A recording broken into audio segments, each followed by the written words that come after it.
Bonjour à tous, alors on va continuer avec cette deuxième partie de l'ouvrage Correspondance maçonnique 1777-1783 de François Labbé, où on parle de franc-maçonnerie, d'illuminisme, des Rose-Croix d'Or, de la stricte observance, et où des liens sont faits entre la maçonnerie allemande et les illuminés de Bavière. J'en parle dans la première partie.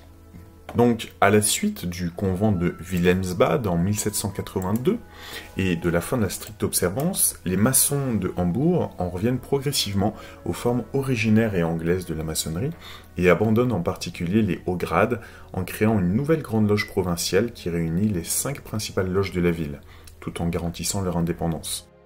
La nouvelle grande loge entretient cependant de bons rapports avec les loges zinzendorfiennes. En 1789, le maître en chaire d'une des plus importantes loges, Georg Heinrich Siefking, 1751-1799, héritier d'une puissante famille de la cité, membre influent de la Société du lundi à laquelle appartient le poète Klopstock, exige l'abandon de toute symbolique au nom de la raison et le remplacement de la rituelie habituelle, de simple bouffonnerie, par des discours sur la liberté et l'égalité afin que la raison soit intronisée. Donc là, on a les prémices, petite parenthèse, de liberté, égalité, fraternité, qui arrivera à la Révolution française quand même. Les événements de France, les revendications radicales de Siefking, partisan de la Révolution, plongent la maçonnerie hambourgeoise dans une période à nouveau incertaine. Un dramaturge et comédien de talent, au rôle du théâtre de Shakespeare, maître en chaire, Friedrich Ludwig Schröder, range cependant la majorité des frères derrière lui, en s'opposant à cet abandon pur et simple de toute symbolique. D'ailleurs, je crois qu'il y a eu le rite de Schröder. Donc selon lui, l'essence même de la maçonnerie, et en réclamant seulement une révision profonde, une épuration sérieuse de celle-ci. Sur la base d'anciens textes anglais, il expurge et renouvelle les rituels. Il modifie aussi en profondeur les constitutions de la Grande Loge provinciale. Songeant à l'émergence d'une maçonnerie allemande, il propose en 1808 de se séparer de l'Angleterre, et alors que la ville est occupée par les troupes du maréchal Davout, la création d'une grande loge de Hambourg pour éviter de devoir se placer sous l'obédience du Grand Orient, qui verrait d'un bon œil l'érection d'une grande loge provinciale hanséatique en ces périodes de guerre napoléonienne et peu ou prou de réaction contre tout ce qui est français.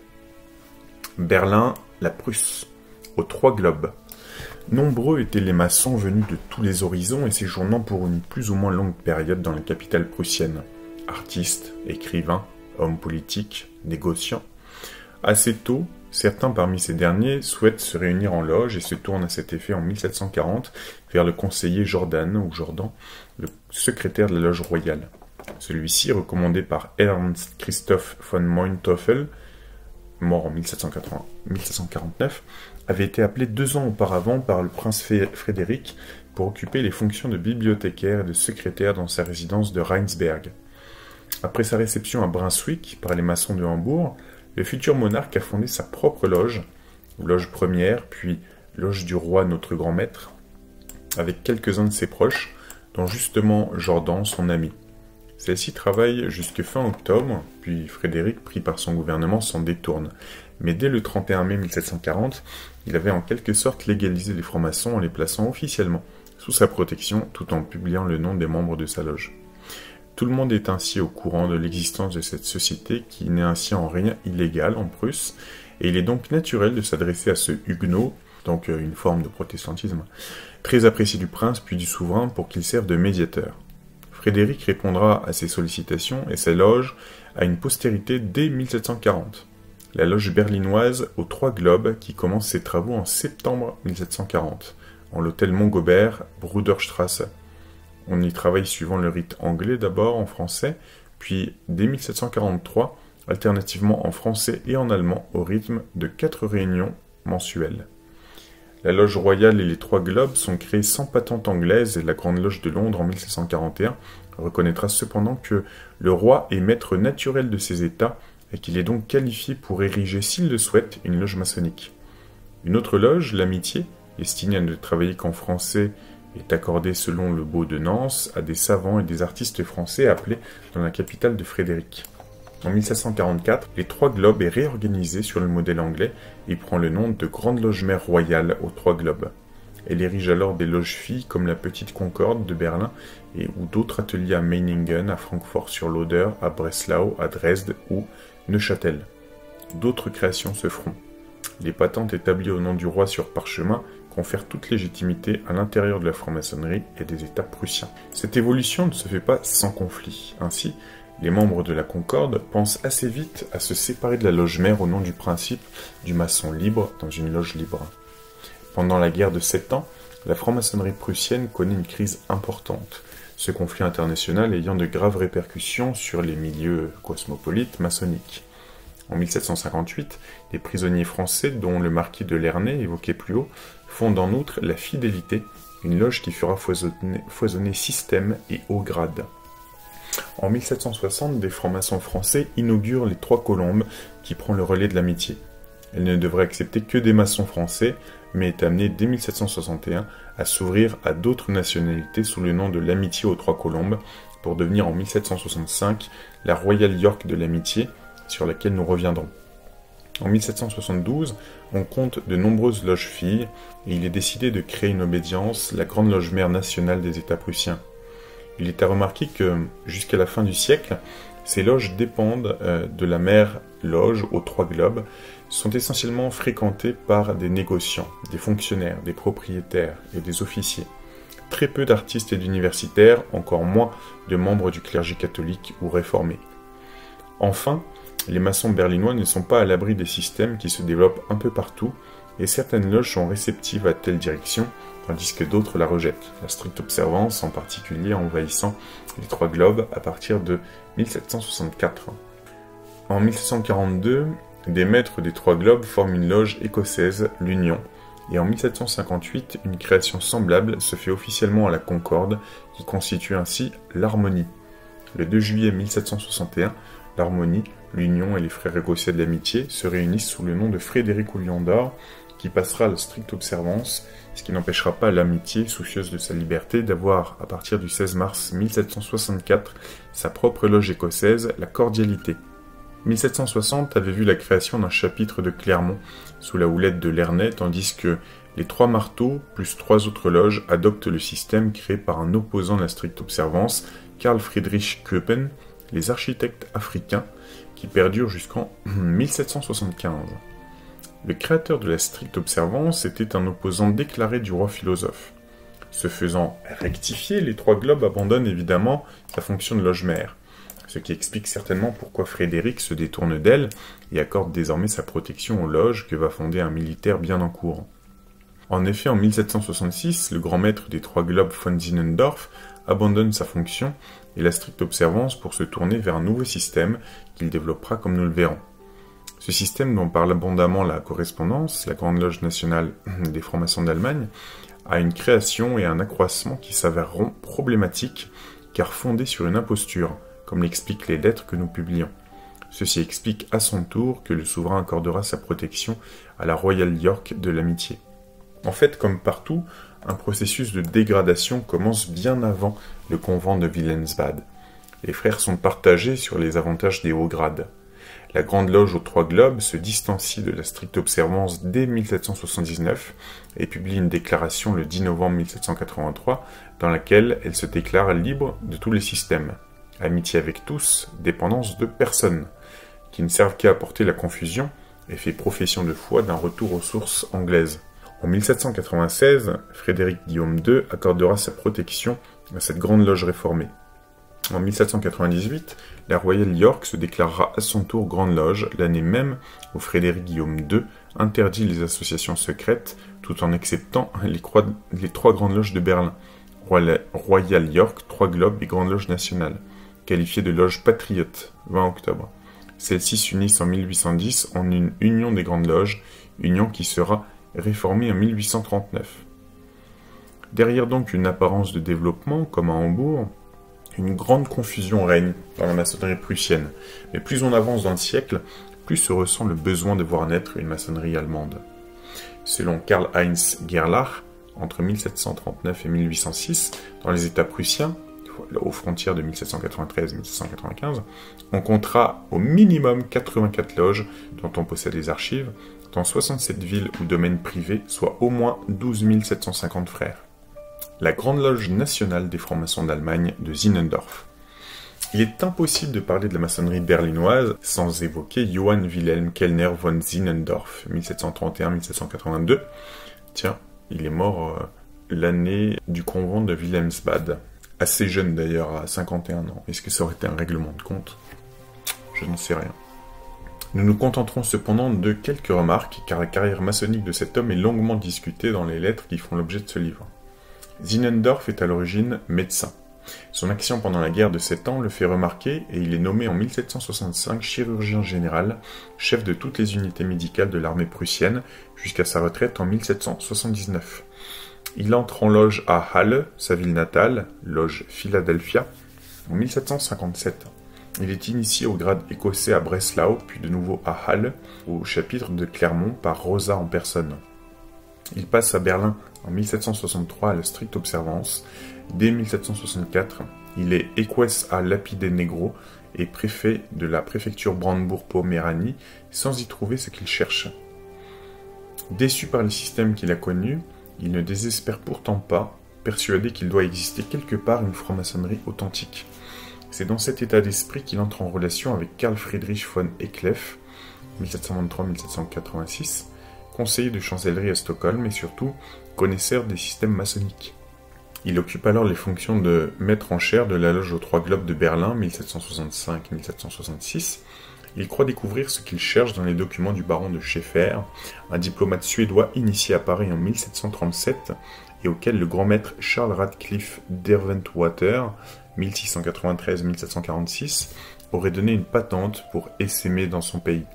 Il tente de convaincre le créateur de la stricte observance, von Hunt, de réformer son système avec ce qu'il a rapporté de Suède et qui représenterait la vraie maçonnerie. Devant son refus, il quitte les Trois Globes, décidé à fonder sa propre obédience. Dès 1768, la loge Minerva, alors petite parenthèse, ça fait penser au grade un petit peu de Minerval, des Illuminés de Bavière, première loge à travailler suivant le système suédois qu'il prône, est créée à Potsdam. Un an après, c'est le tour de la loge aux Trois Clés d'Or de Berlin, puis viennent quantité d'autres loges. En 1770, il crée la Grande Loge nationale des francs-maçons d'Allemagne, une de ses idées étant de parvenir à unifier un jour toute la maçonnerie dans le pays allemand. Il prend le titre de député grand maître national, puis de grand maître. La Grande Loge de Suède est sollicitée pour son aval, mais ne donne aucune réponse jusqu'en 1776, alors que la Grande Loge d'Angleterre reconnaît en 1773 cette nouvelle Grande Loge.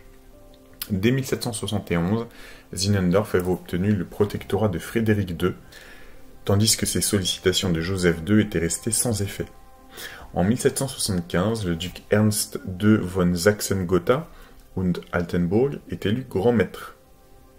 Tiens, Ernst II de Saxe-Gotha, il me semble que c'est celui dont je parlais dans la première partie de ma lecture, et qui aurait accueilli Adam Weishaupt une fois qu'il fut tombé en disgrâce en 1785 et jusqu'en 1830.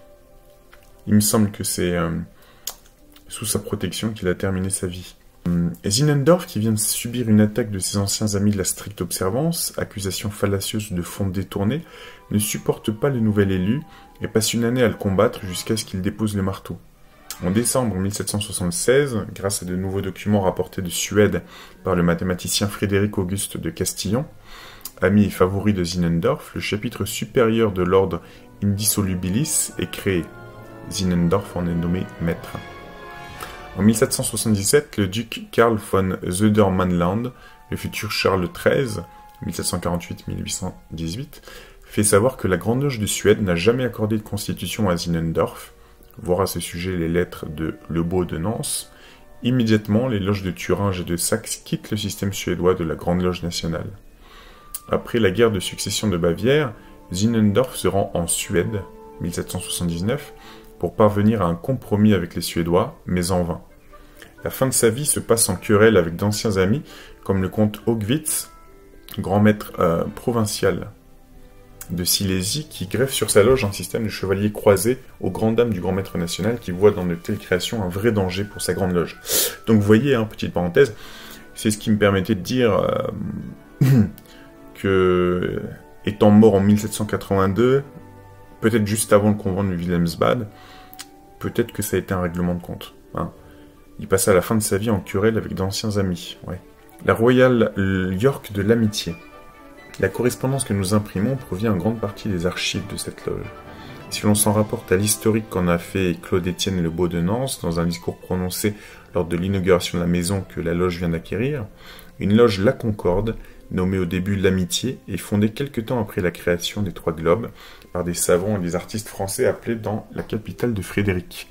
Ces maçons, initiés en majorité en France, constituent un univers à part puisque, jusqu'en 1752, ils frayent peu avec les autres loges ou leur environnement au nom d'un préjugé national de la haute initiation reçue en France dont ils se targuent et d'une situation politique complexe. À cette date, ils auraient pourtant compris que leur attitude est peu maçonnique et surtout mal acceptée à Potsdam et à Berlin. Ils s'affilient aux Trois Globes. Leur assemblée reprend alors le nom de l'Amitié et poursuit certes ses travaux en français, mais plus ouverte, elle progresse et le nombre de ses frères augmente, les membres du refuge y trouvant en particulier accueil, ce qui leur fait redécouvrir une France et des Français autres que ceux qui ont persécuté leur famille, dit Lebeau. Malheureusement, les guerres de 7 ans entravent la vie maçonnique et l'Amitié est le lieu de tensions qui conduisent à sa séparation d'avec la Concorde et les Trois Globes. Ces années de conflits et d'incertitude font que son existence devient précaire, que l'ignorante vanité, l'orgueil inconsidéré de quelques individus à les réduire à rien, et que de nombreux frères la quittent. La conjoncture internationale fait aussi que certains frères français des Trois Globes et de la Concorde demandent l'autorisation en 1760 d'établir une loge particulière sous le titre de La paix et de la joie, sans rompre avec la loge mère, et conserver avec elle certaines activités, comme la fête de la Saint-Jean ou les manifestations caritatives. Autorisation leur est donnée par le maître en chaire von Prinsen et une loge fille française aux Trois Colombes est fondée. Cependant, quelques savants et artistes français, dit Lebeau, touchés par la décadence qui s'était emparée de l'Amitié, décident de lui redonner vie sur des bases plus saines. De nombreux membres des Trois Colombes se joignent à eux et les documents parlent à partir de 1761 d'une loge l'Amitié aux Trois Colombes qui très vite ne conserve d'ailleurs que l'ancien patronyme de l'Amitié. Le 6 juin 1764, elle compte déjà 45 frères et peut s'adonner à la culture de la sagesse et des vertus dans le cadre des Trois Globes qui passent alors à la stricte observance. Elle correspond avec de nombreuses loges en Allemagne et ailleurs en Europe, Reims, qui demande à lui être affilié dès 1765, Bordeaux, Aix, Dresde. Le duc d'York s'y fait initier en 1765 et accepte qu'elle ajoute à son titre le nom de Royal York.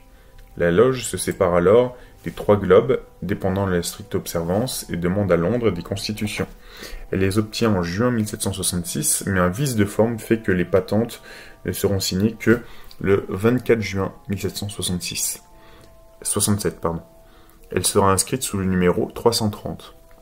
La loge pense posséder désormais les qualités requises de mère-loge, et Lebeau de Nance affirme qu'on lui attribue d'ailleurs le titre de loge provinciale des États de Brandebourg.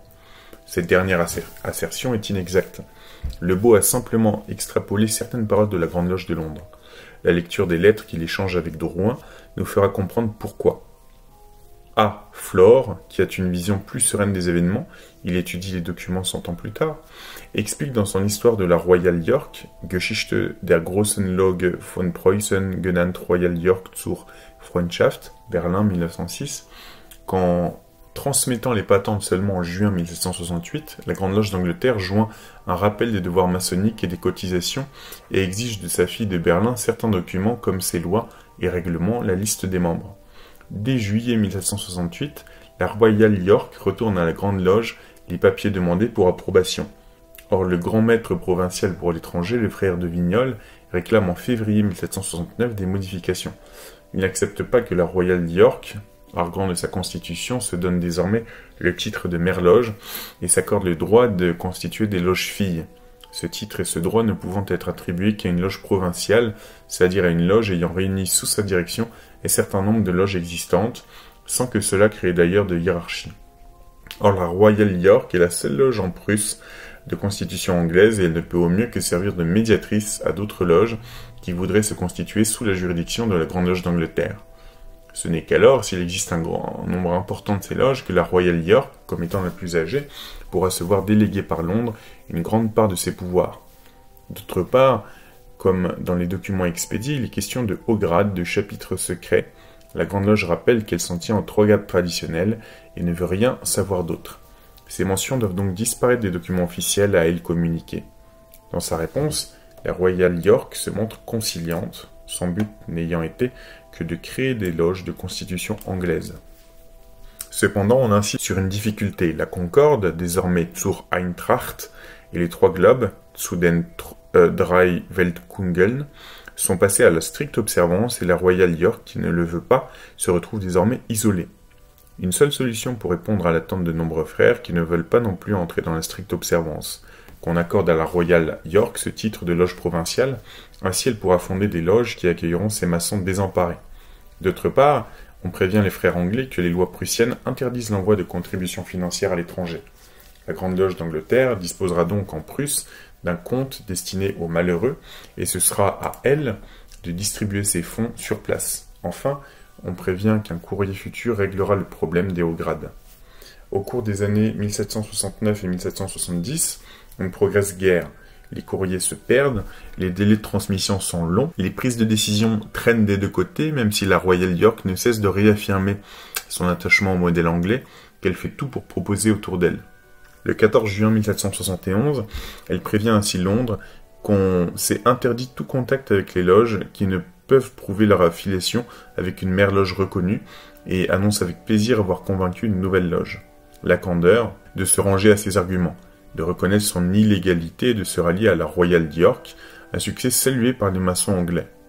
Cependant, malgré ces difficultés et du fait que la Grande Loge de Londres vient, après avoir refusé à l'examen des patentes prétendues octroyées à Zinzendorf par la Grande Loge de Suède, de reconnaître comme Grande Loge les loges de Zinzendorf alors qu'elle ne tient aucun compte de la nouvelle demande de la Royal York de la reconnaître également comme loge nationale, elle prend ses distances et dès 1773 érige une loge fille à Cassel et annonce à Londres l'érection de 2 autres, car cette reconnaissance fondée sur des documents discutables et sur un coup de force est assez paradoxale, voir la correspondance.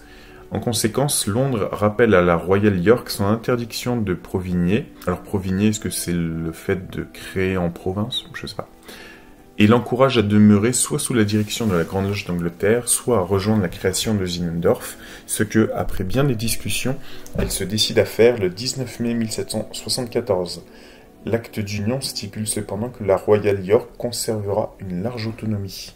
Cependant, les différences de point de vue sur les rituels, la symbolique et les grades, des contacts avec les 3 globes, l'attitude de Zinzendorf amenée à reconnaître qu'il n'a pas toujours agi ainsi avec correction, conduisent à une rupture définitive dès 1778, et la Grande Loge de Londres, sous un nouveau grand maître, s'empresse de reconnaître ses droits à la Royal York. La Royal York travaille suivant un rituel français dans les 2 langues. Le Beau réforme et simplifie rituels et grades. En 1777, en plus des 3 grades traditionnels, on y pratique désormais l'élu des 15 et des 9 et de Pérignan, l'écossais rouge, l'écossais vert de Saint-André, le chevalier de l'Aigle et de Pélican au prince souverain de Rose-Croix, et quelque temps le chevalier de Triple Croix. Jusqu'en 1777, on y eut un rôle particulier. On y dispensait 2 grades écossais sans que ceux qui en étaient titulaires aient eu un rôle particulier. À partir de cette date, le poids des Écossais dans toutes les décisions est de plus en plus grand. Ainsi, le livre des règlements que met au point Le Beau, à cette époque, est certes discuté en loge bleue, mais il est transmis ensuite aux Écossais et approuvé enfin par une conférence des maîtres grands écossais. Après une période difficile, la loge doit ainsi sa survie à l'engagement de son maître en chaire Jean-Pierre de la Goanère et la persévérance de son secrétaire Le Beau de Nance, qui poursuit des réformes allant dans le sens d'une simplification et d'une ouverture au monde. En dépit de sa situation, la Royal York recommence à fonder des loges filles, les travaux sont nombreux et le nombre de frères augmente considérablement. Son rayonnement est grand. Le roi lui accordera sa protection. Le 29 mai 1780, la loge emménage dans sa superbe maison et le 10 juin, la princesse royale et l'épouse du prince Henri la visitent solennellement. Désormais, la Royal York a non seulement pignon sur rue, mais elle fait partie de la vie de la capitale berlinoise. École gratuite, activités caritatives, Cabinet d'études, bibliothèque, fêtes ouvertes, redoutes, concerts. Pourtant, lorsqu'on fera parvenir au roi le programme de toutes les activités prévues, celui-ci répondra aigrement que tout cela lui a déplu et que la loge, je cite, s'éloigne des principes fondamentaux de la véritable franc-maçonnerie et qu'au lieu de ne viser qu'à atteindre les premières honorables finalités que celle-ci s'est fixées, la loge se disperse en voulant donner des concerts dispendieux, ce qui sera loin de permettre de multiplier les actions caritatives. Tout cela n'est en fait que jouer avec un ordre demeurant honorable, et Sa Majesté ne se sent pas encline à donner son autorisation et à accorder une protection particulière à de pareilles frivolités. Potsdam, le 13 novembre 1780. À la mort de Lebeau, 1792, Ignaz Fessler reprend, complète et germanise, dès 1794, les travaux ne se font plus qu'en allemand, la vie de la loge. Le 4 janvier 1798, il obtient la protection du roi Frédéric Guillaume. Le 11 juillet 1798, la loge mère royale York est scindée en 4 loges filles pour créer une base devant servir à l'érection d'une grande loge, la Grande Loge Royale York de l'Amitié. Le 20 octobre 1798, Frédéric Guillaume II fait promulguer cet édit cité plus haut, qui n'autorise le travail maçonnique en Prusse qu'à 3 grandes loges, la Royal York, les 3 Globes et la Grande Loge nationale des francs-maçons d'Allemagne. Francfort. Autre centre important de développement de la franc-maçonnerie, la ville de Francfort. J'en parlais un petit peu dans la première partie. Nous avons évoqué plus haut la première loge officielle créée en 1742 à l'occasion des fêtes du couronnement du nouvel empereur Charles VII. En 1743, à la demande du frère de la tierce, elle reçoit une patente de Londres, le confirmant comme fille de la loge L'Union de Londres, fondée en 1732 à l'enseigne du duc de Lorraine, Suffolk Street. La loge de Francfort commence dès 1745 à constituer des loges filles, Marbourg aux 3 Lions. Après une période de sommeil entre 1746 et 1752 due à des différends, elle reprend vie sous l'impulsion de Philippe Steinheil, personnage ayant appartenu à la légation de Saxe lors du couronnement et auteur du Franc-maçon dans la République. La période n'est cependant pas favorable. Les guerres entravent une vie maçonnique normale, et l'Union ne reprend une véritable activité que sous le marteau de Johann Peter Gogel, 1728-1782. Tiens, lui aussi, il est mort, le pauvre, l'année du convent de Wilhelmsbad. Partisan donc d'une maçonnerie résolument andersonienne, dont il sera beaucoup question dans les lettres en 1761, année où elle fonde une loge fille à Nuremberg, également intitulée l'Union. La Grande Loge de Londres décerne à Gogel la qualité de grand maître provincial pour la Haute et la Basse Rhénanie, ainsi que pour la Franconie. L'Union de Francfort est ainsi Grande Loge provinciale. 1767 voit la stricte observance s'implanter en Francfort avec l'installation des 3 Chardons, une loge qui se trouvait précédemment à Mayence. Si Gogel manifeste sa méfiance, de nombreux frères sont attirés par ce nouveau système. En 1782, après que la Grande Loge d'Angleterre refuse d'introniser le successeur élu de Gogel décédé, P.F. Passavant, comme grand maître provincial, sous prétexte qu'elle a conclu un traité d'amitié avec la Grande Loge nationale fondée par Zinzendorf, les frères de Francfort, qui assistent à la fin de la stricte observance, se détachent de Londres et fondent une obédience indépendante, la Loge provinciale de Francfort, sur le Main. Peu après, sous l'impulsion du frère Brunner, libraire éclairé et érudit initié à Lyon en 1759, avec leurs confrères de Wetzlar, ils rédigent une circulaire considérée comme l'acte de naissance de l'union éclectique. On en revient aux 3 premiers grades symboliques et au respect des anciennes traditions, ce que Gogel avait toujours prôné. En 1785, à la suite de tractations parfois difficiles, Londres admet ses erreurs en ce qui concerne le système de Zinzendorf et reconnaît la loge directrice de l'Union éclectique, Francfort, à nouveau comme grande loge provinciale dépendant de l'Angleterre. En 1793, les loges entrent en sommeil à l'arrivée des troupes françaises pour ne reprendre leurs activités qu'en 1801.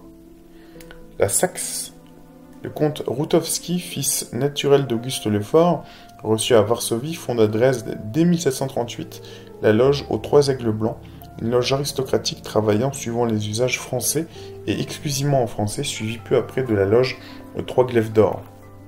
Le baron de Witzwum obtient une patente de Londres le 2 juillet 1741 pour la première loge provinciale de Haute-Saxe qui va fédérer la plupart des nouveaux ateliers. Après la création des 3 cygnes, qui semblent avoir choisi le modèle anglais, toujours à Dresde en 1741, et des 3 compas à Leipzig, le nombre de loges se multiplie rapidement. Loges allemandes, françaises, voire étrangères. Liées au grade, la stricte observance s'y développe rapidement dès 1760, et ce sont des maçons saxons qui en occupent les premières fonctions. Au convent de Colo, Dresde sera choisi comme siège du directoire de l'ordre. La guerre de 7 ans freine ce développement.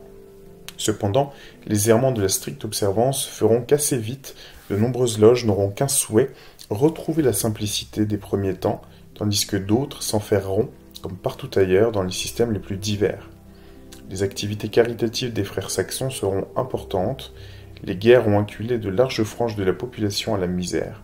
À la fin du siècle, les contacts avec les grandes loges prussiennes seront nombreux et souhaités. Quelques systèmes. Nous terminerons cette rapide revue par quelques mots sur la stricte observance, sur les Rose-Croix d'Or et les Illuminés. La stricte observance. Là encore, quelques renseignements seulement destinés à esquisser un système extrêmement complexe. On sait les retentissements que le discours de Rancé a pu avoir à partir de 1737. Son allusion aux croisés sera interprétée, et certains esprits auront vite fait d'assimiler ce qui chez Rancé était d'abord métaphore, avec le mystère des Templiers, sur lequel depuis le Moyen-Âge, on ne cesse d'écrire. La légende que chacun colporte est qu'après le supplice de Jacques de Molay, les Templiers d'Écosse ont repris le flambeau et ont secrètement transmis les secrets du Temple aux générations futures. Ils auraient érigé un chapitre templier, Hérodome Kilvinig, et utilisé la franc-maçonnerie comme masque protecteur, ou comme cheval de Troie, attendant les temps meilleurs. C'est possible, hein. Franchement, moi c'est ce que je pense. Molay, autre Hiram, devient dans l'esprit de nombreux maçons attirés par les hauts grades naissants une figure mythique, tout comme l'idée de vengeance et de rétablissement de l'ordre du Temple, de révélation de ses secrets. Et c'est autour de ces légendes que se bâtit la stricte observance. Son fondateur est le baron d'Empire Charles Gotthelf de Hund et Altengrotkau, 1722-1776. Cet homme, tôt orphelin, riche, d'une sensibilité absolue, assez comparable à cet autre aventurier religieux, si ce n'est la fortune, que fut A.M. Rancé, est profondément marqué à la fin de ses études à Leipzig par la mort de la fille, probablement aimée, de son tuteur. Pour oublier sans doute, comme il essayait aussi aux jeunes gens bien nés, il décide de voyager. À Paris, il serait passé au catholicisme, conseillé par une noble dame touchée par la détresse de ce jeune homme. Il assiste aux fêtes du couronnement de Charles VII à Francfort, comme l'atteste la liste relevée par Georg Kloss, et entre en franc-maçonnerie le 18 octobre 1741, dans une loge aristocratique qui précède l'Union. Le 24 juin 1751, il crée sur sa terre de Kittlitz la loge aux 3 colonnes. Suivant les protocoles de cette loge recopiés par l'historien Theodor Metzdorf, il fut reçu franc-maçon l'an 1741, le 18 octobre, à Francfort, sur le Main, dans la Grande Loge, sous la conduite du comte de Schönborn, conseiller privé actuel de Sa Majesté le prince Auguste de Baden et le prince Georges de Hesse-Darmstadt, étant surveillant, ayant pour répondre le prince Frédéric de Hesse-Darmstadt, le prince de Nassau-Weilbourg et le comte de Wild, et fut fait le même jour compagnon, l'an 1742. Le 21 de juillet, il fut reçu maître dans la loge aux 3 Roses à Ghent par Messer Beauclan, maître en chaire, et le 22 août, écossais par Milord, duc d'Albemarle à Bruxelles, et prit le surnom de Chevalier de l'Épée.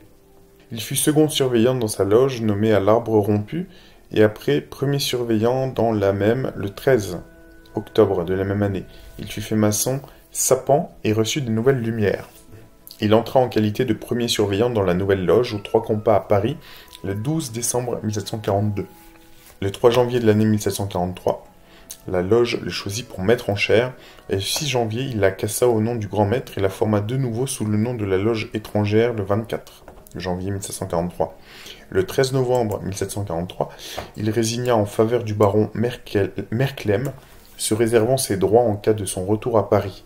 Il reçut avant son départ des instructions particulières, et en passant par Strasbourg, il aida à établir une loge sous le nom de l'Épée d'Or, et érigea enfin cette loge aux 3 colonnes le 24 juin 1751. Fin de la citation. Il a donc côtoyé lors de son séjour ces milieux jacobites, en recherche de soutien pour leur projet de reconquête. Il a frayé avec ses frères qui sont fascinés par un retour annoncé des successeurs de Jacques de Molay dans les loges pratiquant les hauts grades. Il affirme avoir été fait chevalier du Temple à la cour du prétendant Charles-Édouard Stuart en 1742 ou 1743 par un chevalier de la Plume Rouge à Penna-Rubra en présence de Lord Kilmarnock et de Lord Clifford et avoir rencontré le supérieur inconnu de l'ordre, le gardien des mystères de la tradition du Temple. Il aurait été en même temps désigné comme commandeur de la 7e province de l'ordre du Temple, succédant à un personnage quasiment inconnu, C. G. von Marschall, Eques a tabula designatoria, probablement Marschall von Bieberstein. Sa patente porte en en-tête le titre suivant, Georges Guillaume, chevalier du Soleil d'Or, grand maître de tous les Templiers. Il le présente lui, Charles, baron de Hunt, chevalier de l'épée, Eques ab nc, comme le grand maître de la province s'étendant de l'Elbe à l'Oder, qui sont des fleuves. De retour en Allemagne, dans sa loge des Trois Colonnes, il fonde son premier chapitre et réunit des amis maçons saxons qu'il passionne pour la mission qu'il prétend lui avoir été confiée à Paris, et ceux-ci mettent plusieurs années à imaginer un plan de développement. L'idée centrale est qu'on se considère comme les successeurs légaux des Templiers et que ceux-ci ont dû rechercher l'asile discret et protecteur de la franc-maçonnerie pour ne pas disparaître. Mais les temps sont venus et il convient désormais de montrer pavillon. Les rituels des 4 premiers grades sont importés de France, tandis que les 5e et 6e sont une création personnelle du baron. Plus précisément, le système comprend les 3 grades de la maçonnerie bleue, le grade d'écossais, le noviciat, et ce n'est qu'avec le 6e grade que les frères jugés dignes recevaient le titre de chevalier, le costume de l'ordre, cape blanche avec la croix rouge du temple, manteau pourpre, ruban doré, veste bleu clair, croix de chevalier avec ruban rouge, épée et chapeau à plumes, le heaume et l'équipement. À partir de 1770 s'ajoute un 7e grade, celui d'Eques Professus. Tout maçon voulant devenir chevalier devait, qu'il soit protestant ou catholique, jurer au nom de Dieu, de la Vierge Marie et de tous les saints qu'il respecterait les règles des Templiers édictées par saint Bernard. Ce serment et ses usages poussèrent d'ailleurs certains adversaires de la stricte observance à y voir l'œuvre des Jésuites, l'instrument de leur vengeance. Les Templiers avaient été à la fois puissance militaire et économique. Il convenait de rétablir l'ordre dans toutes ses prérogatives, devoirs et champs d'action. Divers plans économiques, avec caisse de retraite, caisse d'assurance, sont donc imaginés et on pense parvenir à amasser suffisamment de fonds par l'intermédiaire d'un département pour les travaux en chimie, mécanique et commerce. Pour compenser ces projets jugés trop matérialistes par le baron de Hunt, on songe aussi à la création d'établissements d'éducation, comme une académie militaire. En référence aux usages du temple, le monde est partagé en provinces. Le chapitre des chevaliers constitue une préfecture, Berlin est la préfecture Templin, Prague, Radomskoï, Paris la Neustrie. La hiérarchie était la suivante. Sous les ordres du commandeur de province, des prieurs, puis des prieurs inférieurs, des grands comtes, des préfets, puis des commandants. L'autorité supérieure faisant parvenir à ses subordonnés des actes d'obéissance, sorte d'ukase avant l'heure qui réclame une obéissance immédiate et aveugle. Hunt et ses amis surent très vite s'entourer de missionnaires de talent qui firent se développer l'ordre d'autant plus vite que la structure d'accueil, la franc-maçonnerie, était en quête d'elle-même, que la thématique du temple était d'actualité et que cette chevalerie renouvelée attirait en une époque quasiment pré-romantique où le Moyen-Âge commençait à fasciner et où les romans de chevalerie retrouvaient des lecteurs. L'extension de l'ordre fut rapide et tous les systèmes, hormis quelques résistances comme celle de Zinzendorf, de Gogol, voire de Lebeau de Nance ou des Illuminés, furent touchés partout en Europe, en dépit de quelques querelles internes constantes. Le succès de l'ordre parut assuré lorsque le duc Ferdinand de Brunswick fut nommé Magnus Superior Ordinis per Germaniam Inferiorem en 1772. 3 années plus tard, lorsqu'il se rend solennellement au convent de Brunswick, 26 princes allemands appartiennent à l'ordre. Cependant, tandis qu'il s'agissait de construire une structure, les choses allèrent bien. Le problème qui se pose bientôt est celui du pouvoir d'une telle organisation. À ce niveau, ni Hunt ni ses amis ou continuateurs n'ont vraiment de réponse. La structure mise en place est vide d'idées ou alors On rêve de rétablir le monde d'avant la Renaissance, une vassalité bien comprise, dans laquelle chacun est à sa place, chacun respecte l'autre et accepte sa position. Petite parenthèse, c'est un peu comme la démocratie athénienne, hein. C'est-à-dire que la démocratie n'était réservée qu'à ceux qui n'étaient pas esclaves, hein. Le prêtre s'occupe de la spiritualité, le templier défend la chrétienté et la société civile travaille au bien matériel commun dans une stricte hiérarchie, l'ensemble étant dirigé d'une main de fer par un supérieur inconnu. Ces idées en contradiction totale avec l'évolution sociale, morale et philosophique du siècle, ce vide idéologique éclate au convent de Wilhelmsbad en 1782 et la plupart des loges et grandes loges ayant adhéré à la stricte observance se désolidarisent. Lessing dira n'y avoir jamais vu qu'une rêverie, et Goethe, donc le poète, sera plus sévère en parlant d'une mascarade blanc-rouge. En outre, le baron est décédé en 1776, et la stricte observance, qui dès avant sa mort devient la proie d'aventuriers sans scrupules et le lieu de querelles sans fin, entre dans un processus de délitement. Les Rose-Croix d'Or. Nous ne nous attarderons pas sur ce système, parfaitement décrit dans la correspondance qui va venir. Soulignons seulement que cet ordre apparaît vers la fin des années 1750 et se serait appuyé sur le livre de l'alchimiste et prédicateur silésien Samuel Richter, Sincerus Renatus, la véritable et authentique préparation de la pierre philosophale de la fraternité de l'ordre des Rose-Croix d'Or, 1710.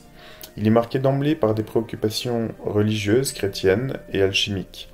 En 1766 et 67, l'ordre, qui se qualifie aussi d'ordre de Jésus, est remanié. La Bible est déclarée seul livre de référence et la franc-maçonnerie est présentée comme ayant été créée par les supérieurs de l'ordre des Rose-Croix d'Or, supérieurs seuls à détenir les secrets de sa symbolique. Ces supérieurs inconnus exigent une obéissance absolue et le silence plus total sur les activités des cercles constitutifs de Rose-Croix.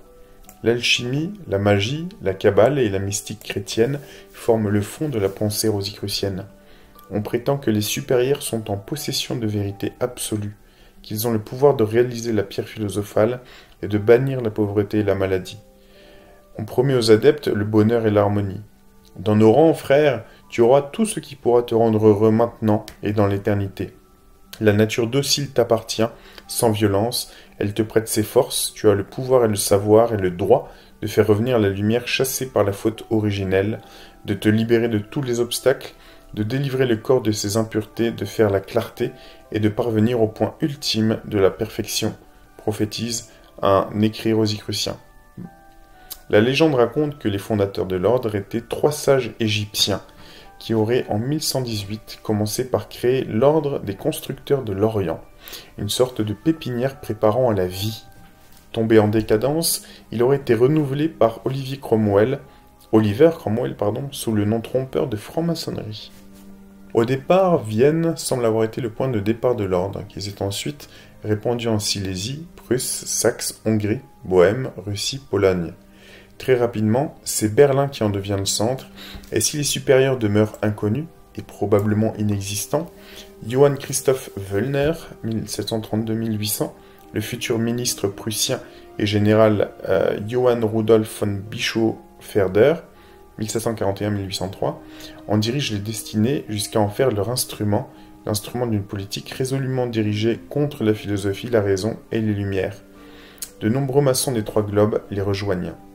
En 1782, les maçons rosicruciens tentent d'obtenir de Ferdinand de Brunswick et des maçons qui se rendent avec lui au convent de Wilhelmsbad qu'ils s'inféodent à leur système, mais cette manœuvre échoue. C'est pour ça, je vous dis, il y a eu des règlements de compte à ce convent, c'est clair. En revanche, les Rose-Croix d'Or, dans leur haine de tout ce qui a un rapport aux Lumières, ont davantage de succès dans leur lutte contre les Illuminés, leurs principaux concurrents dans le partage des dépouilles de la stricte observance qui vient de s'effondrer. Alors je vais faire une petite parenthèse ici. Évidemment, ces Rose-Croix-là, c'était des mystiques, donc ils étaient contre le rationalisme des Lumières, bien sûr. Et donc a priori, c'était l'antithèse des Illuminés de Bavière d'Adam Weishaupt. Et Adam Weishaupt les méprisait, sauf que, je vous avais lu dans un passage des archives qui dorment à Munich, là, qui avait été saisi dans les archives des Illuminés de Bavière, Adam Weishaupt conseillait à ses fidèles d'aller recruter chez les Rose-Croix. Et il leur disait de s'adapter à leurs croyances, et de s'adapter d'ailleurs aux croyances de chacune des personnes qu'il recruterait. Donc il était très perfide et malin. Fin de la parenthèse. L'ancien jésuite Franck, dignitaire de l'ordre, confesseur de Charles Théodore, combat violemment le général des Illuminés, voilà, on en parle, le professeur Adam Weishaupt. Lorsque Wöllner lui aura fait parvenir une liste des principaux Illuminés, il fera en sorte de pousser Charles Théodore à interdire le mouvement et à sévir contre les membres, ce qui en entraînera la fin. Mais cette victoire est une victoire à la Pyrrhus. La décadence de l'ordre commence lorsqu'il s'aperçoit que le but de Wöllner est purement politique, utiliser les Rose-Croix pour assouvir sa volonté de puissance. En outre, la volonté de placer le système scolaire prussien sous l'obédience de l'ordre, l'accent de plus en plus mis sur l'alchimie, l'union avec les jésuites, un sectarisme de plus en plus violent, la censure contre tout ce qui touche à la philosophie, dont Kant fut victime, décourage de nombreux francs-maçons venus en curieux. Avec Bischof Werder, Wöllner domine le roi Frédéric Guillaume II, personnalité faible et mystique, reçu en 1781 en présence des esprits de Marc Aurèle et de Leibniz, une mise en scène préparée avec la complicité d'un ventriloque et du legs d'un escroc, Schrepfer, une machine destinée soi-disant à faire parler les esprits avec une voix caverneuse. Donc là, petite parenthèse, on avait déjà l'escroquerie de certains spirites faisant tourner les tables, etc., qui sont très répandus au XIXe siècle. En 1787, l'ordre entre en sommeil, Silanum, pour disparaître quasiment complètement en 1793, alors que l'influence de Wöllner diminue pour s'effacer totalement à la mort du roi en 1797. Les Illuminés. Nous nous étendrons davantage sur l'ordre des Illuminés car il est au centre de la correspondance que nous publions. Nous nous sommes appuyés en particulier sur les ouvrages suivants. René le Forestier, qui est une référence, Les Illuminés de Bavière et la franc-maçonnerie allemande, Paris 1915, H. Schüttler, Die Mitglieder des Illuminatenordens, 1776-1787, auquel nous empruntons de nombreux renseignements concernant les membres de l'ordre, Helmut Reinhalter, Der Illuminatenorden, Peter Lang, 1997, particulièrement les articles de L. Hammermeyer, W. Dotzauer, E. Weiss, W. Kreutz. La thèse 2004, récemment publiée, est disponible sur Internet de Peggy Pawlowski, Der Beitrag Johann Adam Weishaupt zur Pädagogik des Illuminatismus Jena, est incontournable. Adam Weishaupt, le créateur des Illuminés, est né en 1748 à Ingolstadt en Bavière. Cet élève des jésuites, particulièrement doué, fait d'excellentes études, droit, politique, histoire, philosophie, et s'intéresse aux ouvrages des philosophes, Helvétius, d'Holbach, Diderot, Rousseau. Professeur d'université à moins de 30 ans, il devient un adversaire de ses anciens maîtres, les jésuites, au nom de son attachement aux Lumières, ce qui est encore rare dans une Bavière dominée par l'Église, et exerce tout naturellement une critique sévère de l'État, de la religion et de sa servante, la théologie. Au printemps 1776, ce jeune professeur réunit autour de lui quelques étudiants susceptibles de partager ses idées et donne à ce cénacle le nom de « Cercle des perfectibilistes ». Esprit en recherche, il ne pouvait manquer de s'intéresser à la franc-maçonnerie, convaincu qu'il est de l'intérêt des sociétés secrètes pour mettre au point et développer un projet intellectuel au bénéfice de l'humanité. Reçu dans une loge munichoise en 1777, je crois que ça s'appelait Zur Beamtigkeit, un nom comme ça. Il est vite déçu par ce qu'il découvre, mais l'idée d'un ordre secret organisé et structuré est née, un ordre qui pourrait donner vie aux échanges intellectuels des perfectibilistes et mener à longue échéance, sans révolution violente, l'homme au bonheur.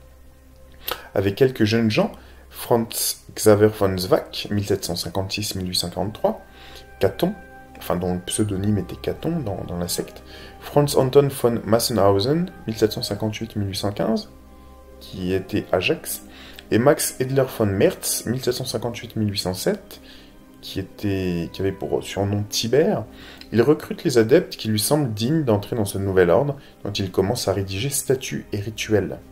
Il s'efforce d'intéresser au premier chef des personnes susceptibles, par leur rang ou leur connaissance, d'apporter ce dont sa création doit avoir besoin en tel lieu et à tel moment de son évolution. L'ordre s'adresse en priorité à ceux qui ont la culture étudiants, fonctionnaires, prêtres, professeurs. Ainsi, lorsqu'il s'implante à Munich, Athènes, enfin il fonctionnait toujours par langage codé, donc Munich c'était Athènes, il écrit: pour pouvoir exécuter mon plan à Athènes, j'avais encore besoin d'avoir parmi vous un noble et un médecin. Le zèle de Caton nous les a procurés tous les deux et complète de cette façon ce qui manquait encore à notre société. Le comte Savioli est une des prises les plus importantes qu'on a pu faire à Athènes. Weishaupt aux Aéropagites, fin 1778, cité par Le Forestier. Pour que l'ordre croisse, il fait preuve d'un certain cynisme, c'est ce que je vous ai dit tout à l'heure, là. Il méprisait les Rosicruciens, mais il les recrutait quand même. Et il faisait preuve d'un certain cynisme ou d'un pragmatisme étonnant. Il faut attirer du monde, et la franc-maçonnerie le prouve chaque jour. L'attrait du mystère est l'adjuvant le plus efficace. On évoquera donc des secrets des supérieurs inconnus. L'élève des jésuites qu'il a été, avant d'en devenir l'adversaire, déclaré n'a pas oublié leur méthode. Weishaupt est conscient de tromper avec le mystère inexistant de cet ordre qu'il fonde et qu'il fait miroiter aux yeux des candidats potentiels. Le plus grand de nos mystères doit être la création récente de l'ordre, écrit-il à Svak, cité par Le Forestier, page 84. Mais il pense tromper dans l'intérêt du trompé, car lorsque celui-ci sera parvenu à une certaine élévation morale, il comprendra que tout ce à quoi il croyait tenir est sans intérêt. Quand le profit est plus grand que le dommage, cela devient même un acte vertueux. Lettre de Weishaupt à Svak, Le Forestier, page 83. Il pourra d'ailleurs vérifier cette thèse, comme nous le verrons. On va s'arrêter là, je vous propose, pour cette deuxième partie. Et je vous proposerai par la suite de continuer la troisième partie sur la suite, sur les Illuminés de Bavière. Et puis sur toutes ces correspondances entre francs-maçons allemands et Illuminés de Bavière et Rose-Croix d'Or, etc.